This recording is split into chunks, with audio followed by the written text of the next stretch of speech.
পাহাড় ঘেরা শান্ত জনপদ ট্রেনচিনে বসেছিল দৃষ্টিনন্দন আলোর মেলা। জাপান সহ দূরদূরান্তের শিল্পীদের তৈরি মজাদার ও বৈচিত্র্যময় সব প্রদর্শনী উপভোগ করেন হাজারো মানুষ। উত্তর পশ্চিম স্লোভাকিয়ার পর্বতঘেরা এই শহরটি ২০২৬ সালের জন্য ইউরোপের অন্যতম সাংস্কৃতিক রাজধানী নির্বাচিত হয়েছে।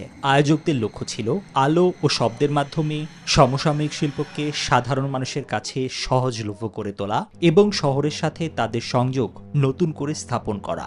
ওদের স্বপ্ন পূরণে পাশে থাকতে পেরে আমরা গর্বিত।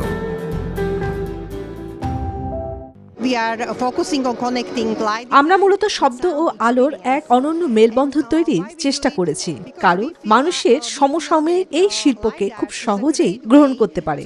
চেনা শহরকে এক নতুন রূপে আবিষ্কার করার দারুণ সুযোগ এটি। গত বছর প্রথম আয়োজনেই প্রায় ১০,০০০ দর্শনার্থীর পদচারণায় মুখর হয়েছিল ৫৫,০০০ মানুষের এই ছোট শহরটি। এবারও এই উৎসব ট্রেনচিনকে পরিণত করেছিল আনন্দের কেন্দ্রে। নিবির আমিন, নিউজ 24।